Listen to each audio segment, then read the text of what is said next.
So just to give you guys the state of play, we're going to start with some brief introductions. We'll give a background on quality improvement and implementation science. We'll provide a real world example of implementation science tasked for QI work. Then we'll have a panel on opportunities for collaboration and funding. And in between any of these, we'll have an opportunity for any QA, but obviously at the end, we'd also be open for any questions. So let me start with introductions. Chris Carpenter is a professor of medicine at WashU St. Louis. He's an internationally recognized expert in implementation science with notable accomplishments, including helping create the international standards for reporting of implementation research, the STARI reporting guidelines. As part of ACEP's Geriatric Emergency Medicine Collaborative, he provides methodology oversight for hospital systems quality improvement efforts to implement the older adult guidelines into real-world practice. Larissa May is a professor for emergency medicine and director of emergency department and outpatient stewardship and the learning health system at Hubett UC Davis Health. She has built a unique career in quality improvement and implementation science focused on antibiotic stewardship and infection prevention at the intersection of emergency medicine, hospital, and outpatient settings. I'm Kabir. I'm the vice chair and associate professor of emergency medicine at Harbor-UCLA Medical Center. My background's in clinical informatics and translational science, and I've been fortunate to help lead recent and ongoing grant-funded antibiotic stewardship implementation science projects, as well as community partnered implementation work focused on social determinants of health. Without further ado, we'll start with Chris Carpenter. Thank you, Kabir. You're going to put the slides up. Yeah. Big thank you to Larissa and Kabir for getting this proposal put together and steadfastly through the 2020 meeting that COVID took care of for us. We had planned this originally a year ago. And also thank you to the research committee and the evidence-based healthcare and implementation interest group who co-sponsored this didactic proposal. What I'm going to do over the next 10 or 15 minutes is just compare and contrast my view of quality improvement from implementation science and some of the nuances there. Next slide, please, Kabir. Just my conflicts of interest. And as Kabir already noted, the big one is that I co-authored the STARI reporting guidelines that we'll spend a bit of time talking about. But that certainly puts an intellectual bias into my presentation, so take that with a grain of salt. I certainly don't make any monetary reimbursement for any of that expertise at this point. I also have some academic titles and leadership roles across the various organizations. Next slide, please. So my objectives primarily are to differentiate quality improvement and implementation science. And just to cut to the chase, I really view these personally as two tools in the methodologic toolbox that can be used for different purposes. I think the two fields really have a common objective to improve the quality of healthcare and medical outcomes. But I do think that there's some differences and strengths of each of them. And I hope that this brief presentation helps to highlight some of those. I'm also really hoping to raise awareness about the Squires 2 guidelines, which are the reporting standards for quality improvement research, and the STARI publication guidelines. Next slide, please. So what is quality improvement? I think quality improvement can be split in two chunks. One is operations, and that's your quality improvement officer or your nurse at your hospital, and the characteristics of operational quality improvement are short-term focus. Local practice is the emphasis, and rarely there's a theoretical framework for change. And a related field of that operational quality improvement research is leadership. On the other hand, quality improvement science, I think, has a more medium-term focus, and it has to, because if you're going to publish these results, it can't be situated in one hospital or have a very short time frame upon which you evaluated it. It's got to have a more medium-term or long-term focus, and then look at sustainability and sustainability across multiple settings. I still think theoretical frameworks for change are somewhat important, but probably less emphasized in quality improvement research. And related fields of quality improvement science are human factors and ergonomics. Next slide, please. So what is implementation science, the other side of the coin? And I think implementation science emphasizes more widespread generalizability and sustainability, which is essential to implementation science. And it's always based on a theoretical framework for change if it's really implementation science. And some related fields in implementation science include behavior change theory, healthcare policy, and I think implementation science also measures phenomenon that I don't often see in quality improvement research that includes fidelity, how the intervention is applied to the patient or the scenario, how well it's applied by each measure of each person who's trying to apply it, and also the pragmatic application of that intervention at different settings. That rural hospital that maybe has 3 emergency physicians and 1 nurse, no CT scanner, no labs, applying that information at that setting versus applying it at the academic medical center where you've got all the resources in the world, complex healthcare system, and the differences in applying it at those different settings. The implementation science approach uses something called the PRESI-2 criteria to really picture how pragmatic it is to apply that intervention at different settings. Next slide, please. So how I got into this is I was invited to lead an NIH panel in late 2013 that was tasked with describing the components and the phases of this phenomenon called dissemination and implementation science. And the vision, at least my vision, was to standardize approaches and understanding of this phenomenon, dissemination implementation science, across different NIH institutions. We invited about 15 implementation scientists from across North America, as well as NIH program officers. And this is the model that we ultimately came up with after about 3 days of robust debate. And we split it into the planning stage, the delivery stage, the evaluation stage, and the long-term outcomes with some cross-cutting themes across all of those settings. And the ultimate goal is obviously to improve population health, health equity, social well-being, and health system efficiency. The asterisks here are important to look at because those are phenomenon with 1 asterisk, so we feel that there is a way to measure those, but they're underutilized. And the double asterisks are things that we think should be reported, but we didn't have at that time a good measure to say this is how you report it. This is what you should be measuring and how you should be reporting it. For example, sustainability, evolvability, and transportability are 3 areas where we thought that was really important in looking at long-term outcomes. But how do you measure that across different settings and different studies? And so this is the framework that we came up with when we were thinking D&I science and what all the institutes at the NIH should really be thinking about when we're talking about that approach to changing behavior. Next slide, please. And so my motivator when I went into that meeting, and the reason I agreed to lead it, was I thought that there really needed to be a reporting standard. For those who've looked at randomized controlled trials before, you've probably heard of the consort criteria. Every randomized controlled trial that's published, whether it's in cardiology or orthopedic surgery or whatever specialty, should adhere to the consort criteria. And most of the medical journals have signed off that this is a approach that should be used when reporting a randomized controlled trial design. Nowadays, there's like 15 different variants of the consort criteria. But originally, 30 years ago, there was just the consort criteria. And before that, if you did a randomized controlled trial, it's pretty much up to the author to decide how they were going to report it.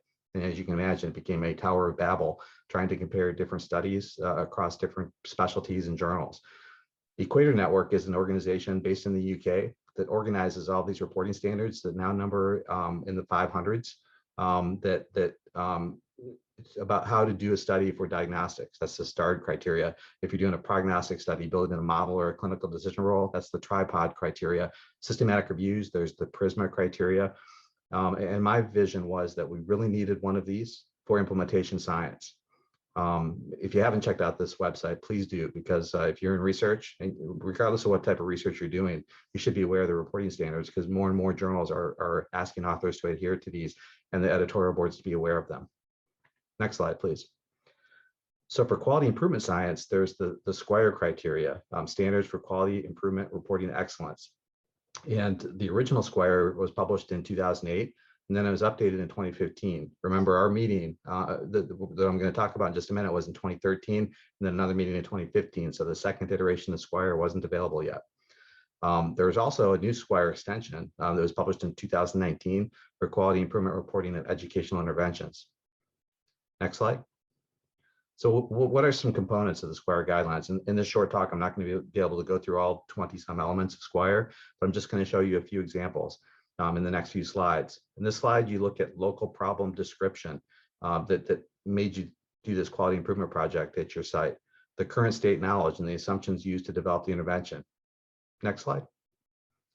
And then you think about description of the context in which the intervention is attempted, the rationale for the process or outcomes measured, the inferences you're making with your analysis, and some ethical aspects of the research.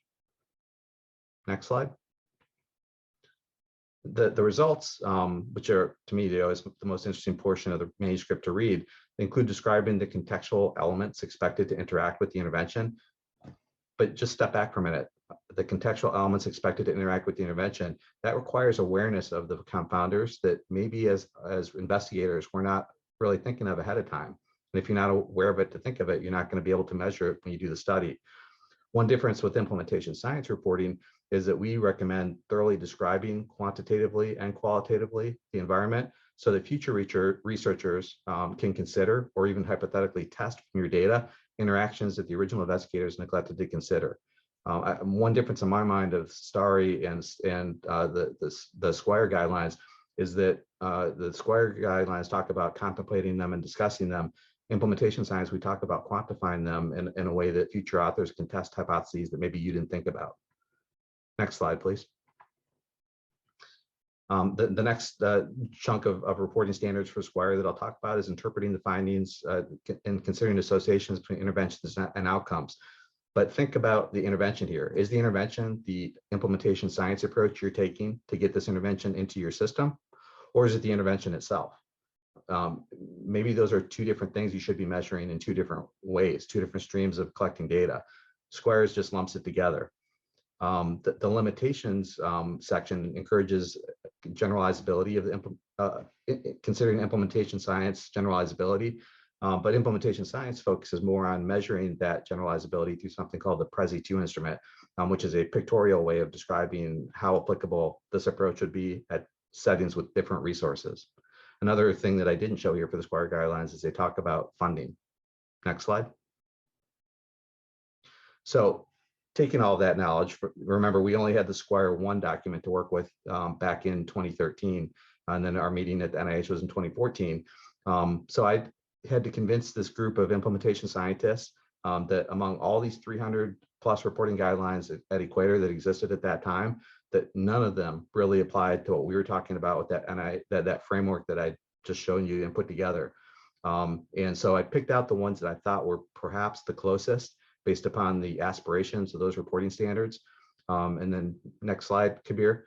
You'll see that all these red marks are areas where they're deficient. These reporting standards are not really telling authors or journal editors to think about the reporting and program logic or describing the context or the scalability, adoption, robustness, how pragmatic it is to apply this intervention, this implementation approach at different settings, the sustainability, the replicability, or an economic evaluation.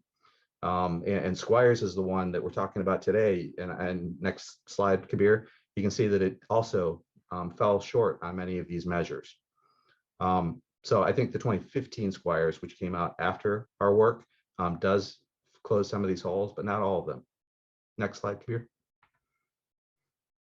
So I convinced the NIH that we do need reporting standards for implementation science. My next step was, since the NIH put me in charge of that next stage, was reaching out to the Equator Network and figuring out how exactly we're going to go about doing this. And fortunate that I did that because the Equator Network informed me that the Europeans had a similar idea and in fact had already started working on that. And so I contacted the Europeans based in the UK, and they invited me to join their process that ultimately became the STARI reporting guidelines. They invited me to London to work on with their work group, which we did in 2015. And the STARI document is what we came up with. After my talk, I will share the STARI document and an elaboration document in the chat. So if you haven't seen it, you can download it and have access to that PDF. But one thing I want to point out is that unlike all the other reporting standards that are out there, we have two streams of reporting. We have the implementation strategy, and there's different aspects of that should be reported. And we have the intervention strategy. And the reason is because we need to unravel if something doesn't work when applied, say in the emergency department setting. Did it not work because the implementation strategy we chose was ineffective, but the intervention would work if effectively implemented?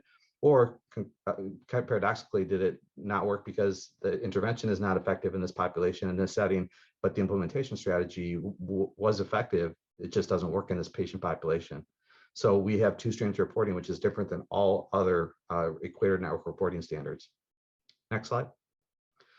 One of the elements that we emphasize in implementation science is this behavioral model of change. also called program logic. And 10 years ago, there were 61 models that had been identified by my WashU colleague, Rachel Tabak. Next slide, please, Kabir. And that's a lot of models, and they're complex and they're theoretical. They don't always jive with us in emergency medicine in particular, where we're used to really understanding the nitty gritty and just a common sense approach. Some of these seem very theoretical and abstract and perhaps not of high relevance to us. Next slide.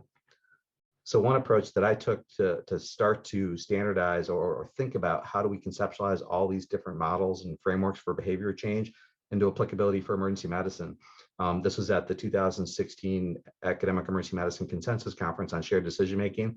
And I took the ones that I felt were most pragmatic, most applicable to emergency medicine. And then I split them into chunks based upon whether they're primarily dissemination, primarily implementation, or something in between. And I gave a brief descriptor of some of the components or strengths or weaknesses of each of those models.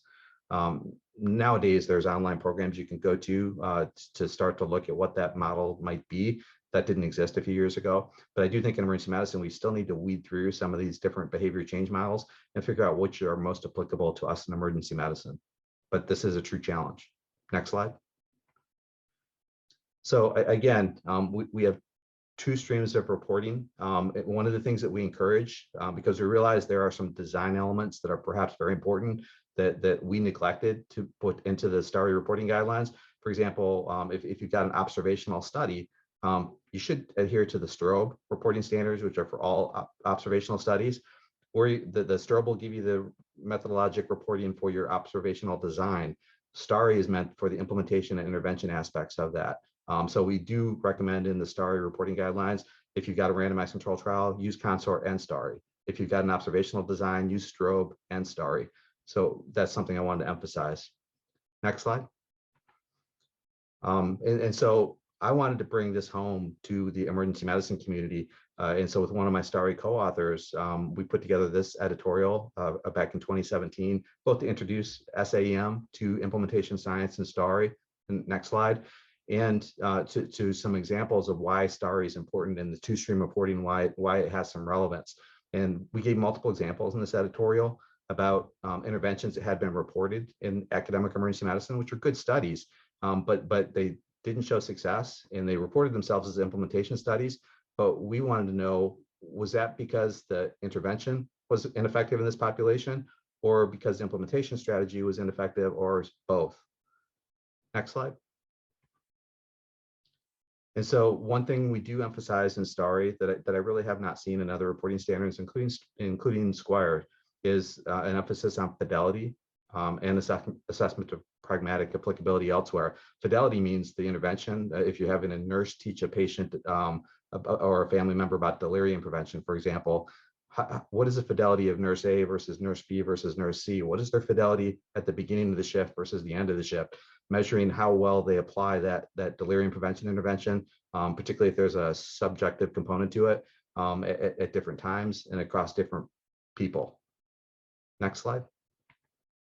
So in summary, this is a really complex topic, but I do hope that this gave you some information about differences that I perceive in quality improvement and implementation science.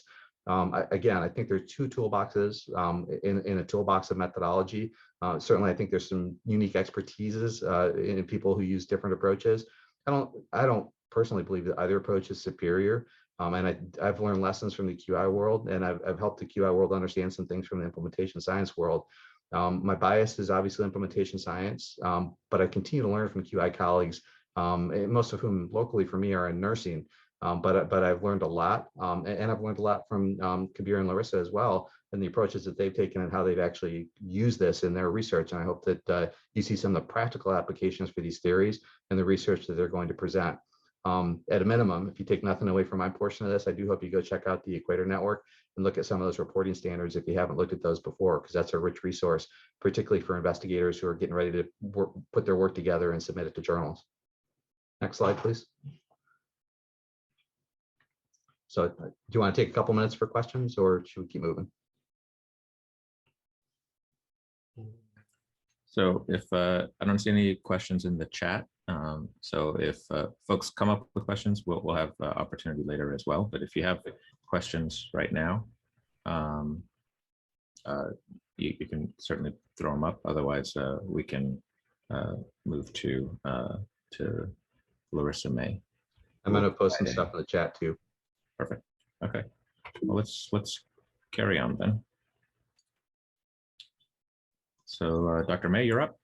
All right, thank you, Kabir. So I'm going to pick up where Chris left off, and really the purpose of this segment of our didactic is to show you how we actually implemented a particular project, multi-site project, using implementation science.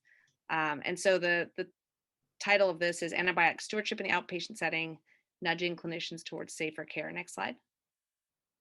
So I have no relevant disclosures related to this presentation. However, much of the work that we present here was funded by the Centers for Disease Control and Prevention.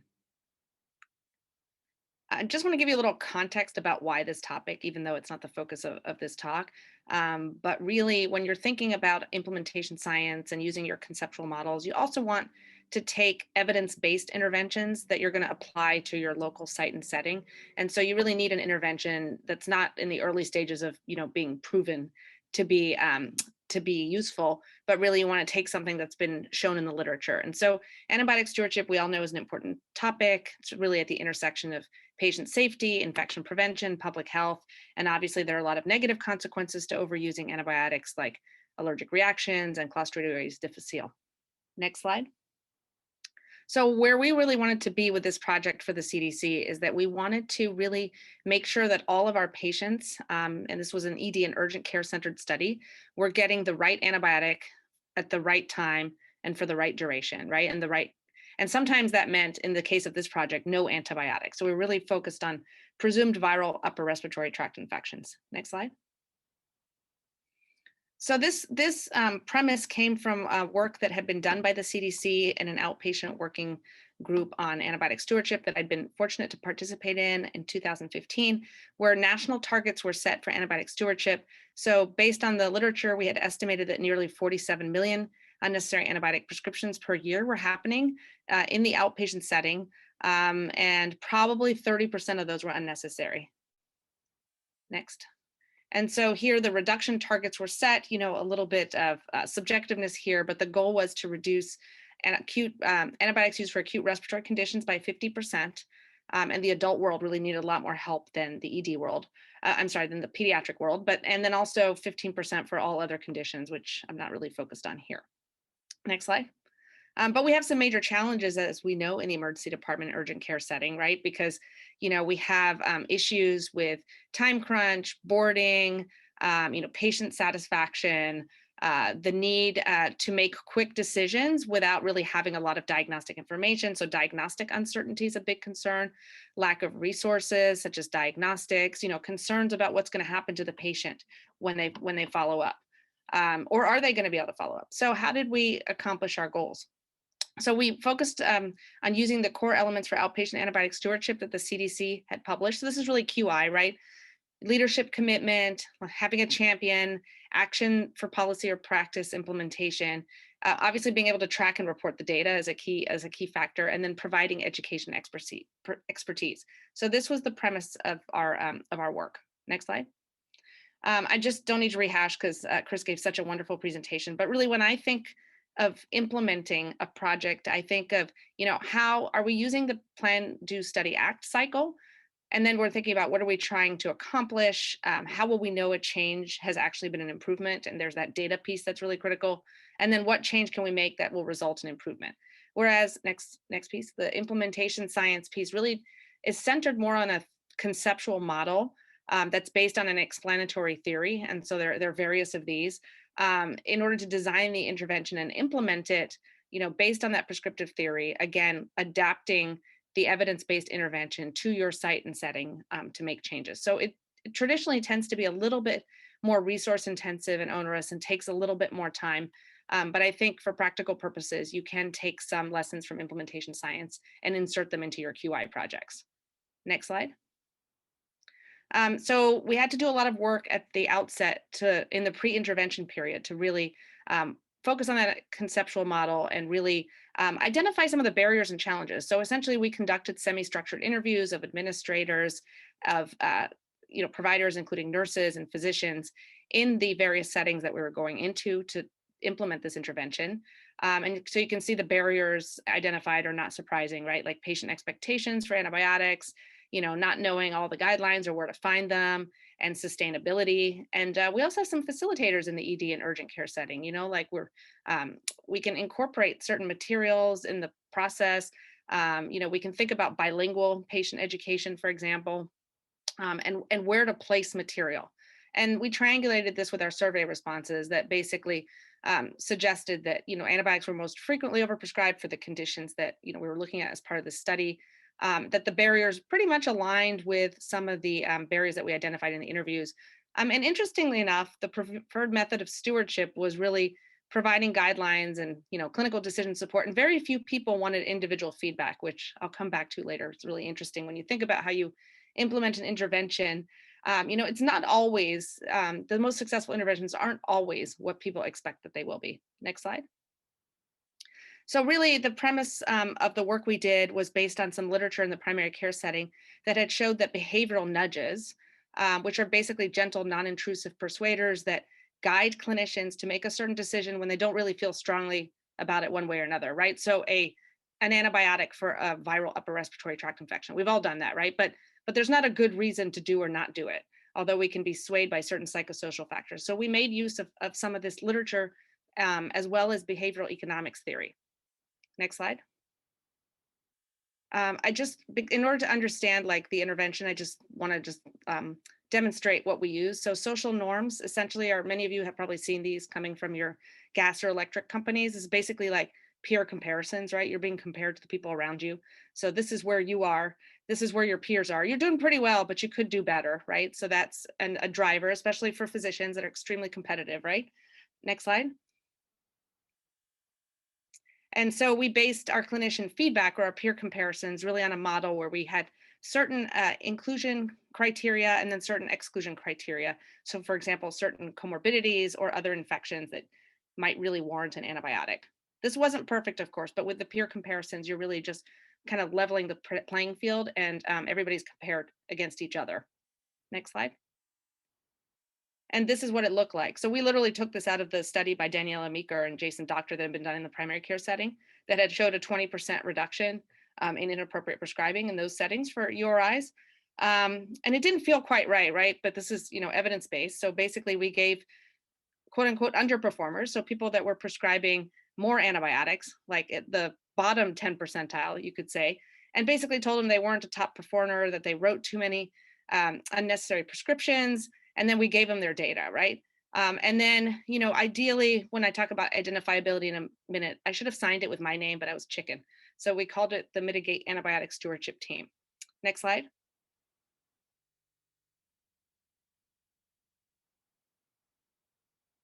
Uh-oh. This is the top performer one. Oh, I'm sorry. It looks exactly the same, right? Okay. So the top performer, on the other hand, is a congratulatory message. And really, we targeted this to the top 10% of providers. But the nice thing about social norms in this case is everybody can be a top provider, right? So our top providers were basically zero. Their data was 0 out of X number of prescriptions. So everybody could achieve this goal. But basically, we still gave them their data, but we gave them a congratulatory message. And this, from the literature, shows that you can kind of nudge people to better performance, at least on average. Next slide. The nudge of identifiability is another one we took advantage of. So obviously that's yours truly. And this is why QI works with having local champions that people can identify with, because generally people want to do things for people they know and or like. Maybe they don't like you, but if they know you, they kind of want to participate in your study and help you out. So here you can see the cycle. The champion can help with physician education, nursing education, education of patients, even communication, championing the program, assisting with providing feedback at the department level, as well as personalized feedback and academic detailing. Next slide. And then finally, we use the nudge of consistency. So this is an example of what something like this would look like. So this is a charitable organization sending you a letter asking you for money. They basically tell you, we know that giving is important to you. So that's sort of appealing to your self-image of yourself, like you like to donate money. And this is your last donation, so they're giving you the data. And this is how much you contributed, $100, and you haven't contributed anything yet, right? So that's the nudge of consistency. Next slide. And so we use this consistency, and maybe some of you have seen this, using something called public commitment. So we had posters that clinicians signed that we posted in various locations in our EDs, a little more challenging than office-based settings where everybody typically sees patients in one room. But essentially, it basically said that antibiotics really should only be used for respiratory infections. If you use antibiotics, that they might cause more harm than good when they're unneeded. And basically, we're committing to not prescribing you unnecessary antibiotics and therefore causing you harm. We had to adapt this a bit in the ED setting. So we essentially had people sign a study commitment log and also had FLAIR. So people could literally have these nice badge holders that were better than the ones we had, or wear pins.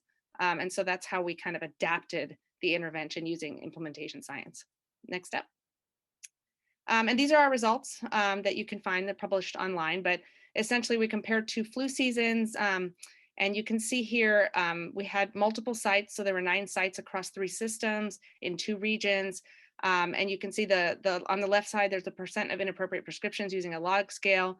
And on the right side is the timeline. And you can see at which point the bullhorns are where we implemented education, and the little messages there are where we gave the peer comparisons.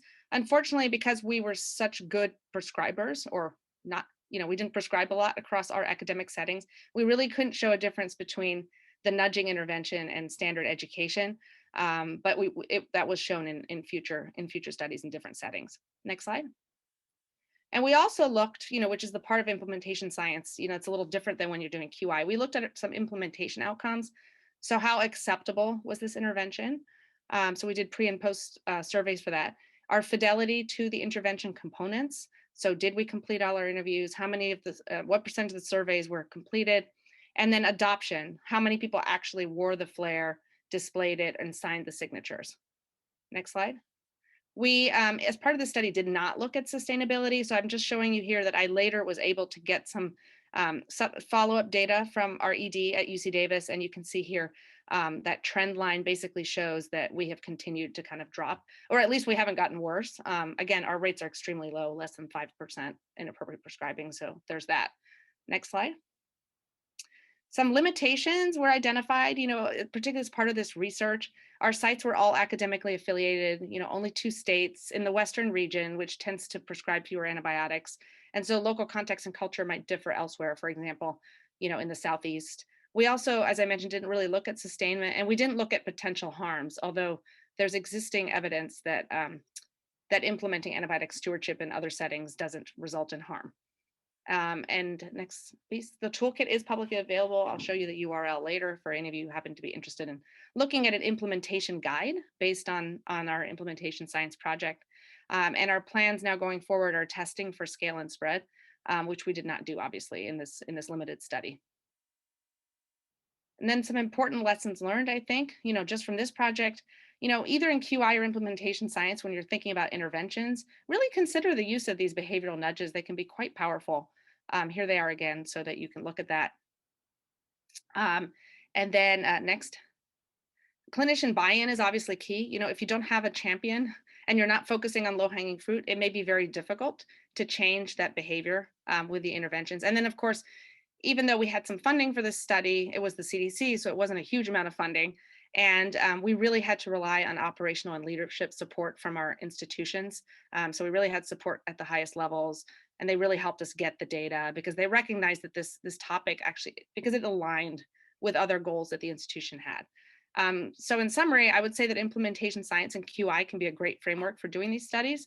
And I guess I'll conclude with that. And you can, on the next slide, if you want to actually look at the toolkit, which, we call it a toolkit, but it's really more of an implementation guide from a programmatic perspective. But you can see how we use the evidence to develop this guide. So I think I'll close there, and I don't know, Kabir, if you want to take questions overall or go on to the next step. So we can pause here. I don't see any questions in the chat. But if folks have questions, now is an opportunity to ask for Larissa's piece. Otherwise, we could open up to a panel where we'll talk about collaboration and funding. And certainly if you have questions about either talk, you can talk there. So why don't I close this screen share, and we can chat amongst ourselves. Yeah, I think I just want to add, I've done some of this work. I've expanded some of this work to our outpatient clinics.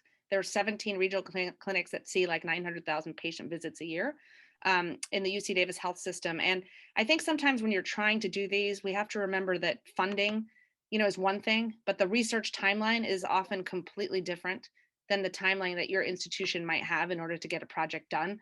So when I implemented in the outpatient setting, I really had to take a lot of shortcuts. I didn't have like all this time to do the pre-implementation work. I didn't have the resources or the funding to do a lot like the qualitative interviews. So a lot of it was more informal and note-taking. It was developing champions, it was rolling out education. So we kind of stuck to those core elements and used some of the implementation science strategies. And we've looked at sustainability there, but I'm not really able to look at the other implementation science outcomes. So just know your project's going to be more successful if you can align with what your health system is interested in and willing to support, but that their timeline may not be your timeline. And so I think maybe that can segue into some of these issues with funding and collaboration that we're about to talk about. I can speak to the funding aspect as well, because after publishing the STAR reporting guidelines, I was asked to serve on 4 different special study sections, one for NHLBI, one for the Craniofacial Institute, one for PCORI, and one for the National Institute of Aging. And I can say that, and this is just within the 2 years or so after STAR came out, the fundamental understanding of reviewers about implementation science was really elementary. I'd say 90% of them, they're not implementation scientists. So they think it sounds good and it's new and it's appealing because you're talking about closing that. The Institute of Medicine said it takes 17 years to get 14% of the evidence to the bedside, closing that gap to something more realistic, meaningful, impactful for our taxpayers. But they don't understand those complexities that you were just talking about, Larissa. Same thing with journal editors.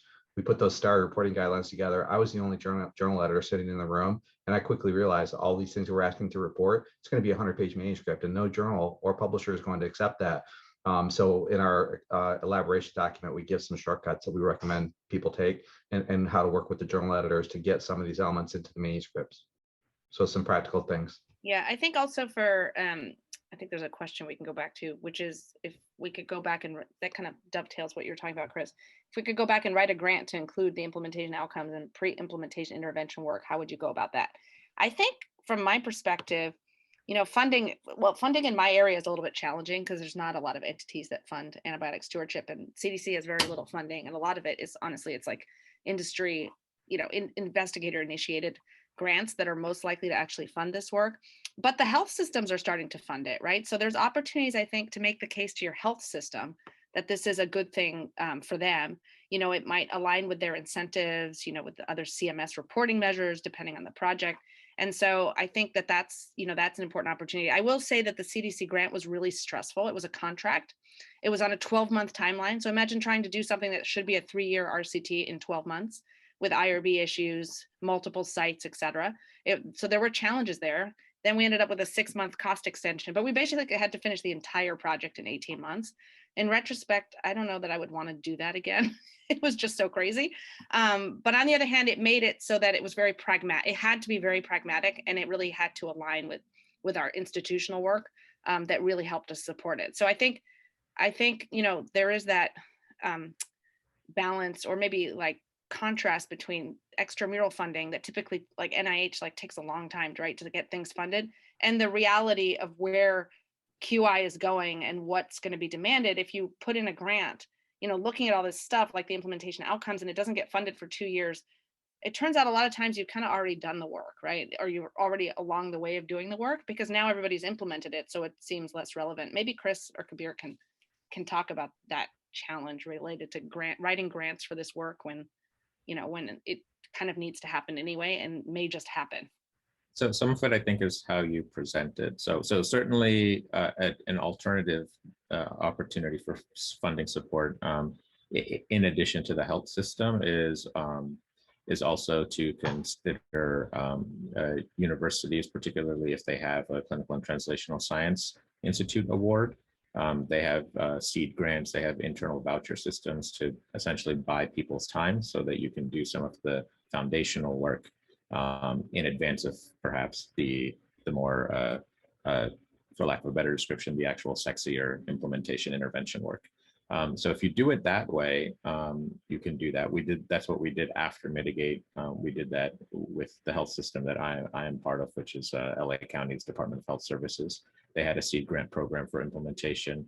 It aligned well with their quality initiatives because Medi-Cal, which is the state Medicaid system, had a requirement to essentially get this health systems got reimbursed based on performance metrics, and one of them was antibiotic stewardship. So they wanted this work done. They were willing to provide seed money for us to actually do the work. And so that's one way to do it. The alternative is to look for foundations and community trusts. They are also interested in reducing disparities and improving care for their patients. And that may be a community-based definition of their patients or a topic of interest. So we're doing a formative evaluation of social screening throughout the Department of Health Services at LA County. And that is sort of the pre-implementation work, the actual understanding barriers and facilitators and what the actual local context is within which social screening, connection, and navigation needs to actually happen.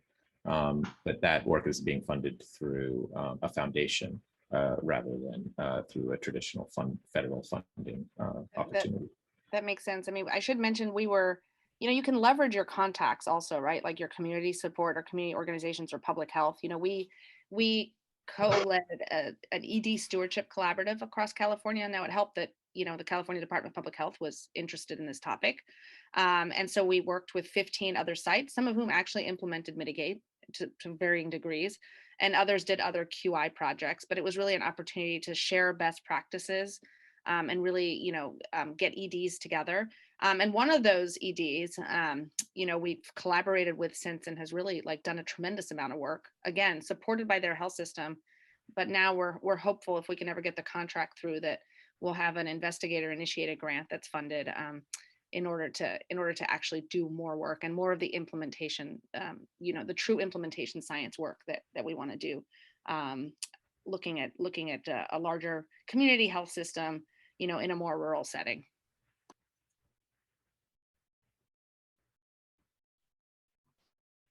I don't see other questions in the chat yet, but feel free, folks, if you want to ask more questions.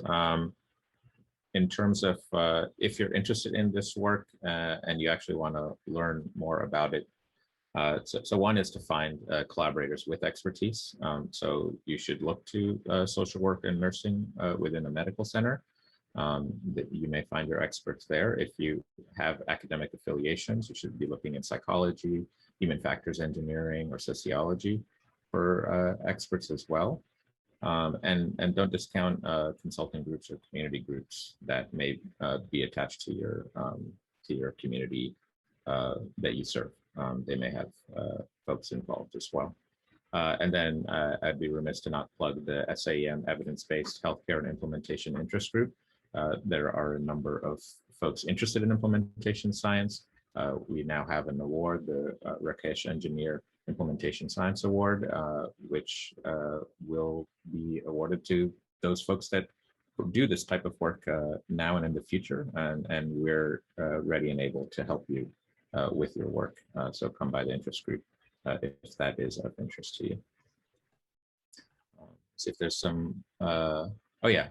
And Chris posted the TITRE link. So that's the Training Institute for Dissemination and Implementation Research in Health. That is a NIH-funded workshop that's been going on for several years now. I was fortunate enough to be a part of one of their sessions. It unfortunately ended live courses in 2020, but the last version is actually open access online. Which is apropos of the moment. It is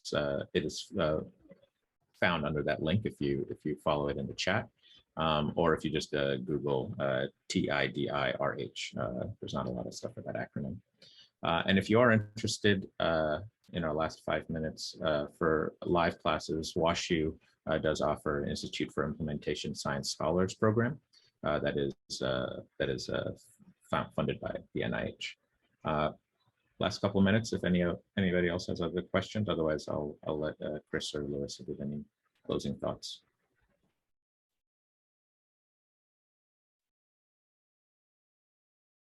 So I'll just give some closing thoughts. The future moving forward, from my perspective, again, I'm kind of the theorist and the person who's trying to figure out how to do implementation science better. I've got a few projects where we're applying it, but not nearly the extent that Kabir and Larissa have with the hands-on application. But I think that one approach we're taking in the world of geriatrics is really introducing our geriatricians to this concept of implementation science. We got a research series that we're putting together for the Journal of the American Geriatric Society, talking about application of implementation science to aging research and some of the unique considerations that you have in aging research that you don't have in pediatric research or in trauma research. So we're going to take that deep dive and really show them what implementation science is and what it can do. I think that'll raise awareness and probably increase the pool of researchers we have. Another idea that Kabir and I have talked about is that the end user, most of our colleagues aren't researchers, they're clinicians, and they just want to understand how they should best take care of patients, which means interpreting the literature. There's a thing called the User's Guide to the Medical Literature that helps you to read an article about therapy or an article about diagnosis. There's no such how to read an article about implementation science yet. So I think one of the things I want to do in emergency medicine, Kabir, maybe next 5 years, is a how to read an article about implementation science so that our colleagues can take it to Journal Club when we're talking about this research and really critically praise the article in a meaningful way. Those are the two things that I think the future holds, at least for my domain. Great, thanks. We put our email addresses in the chat.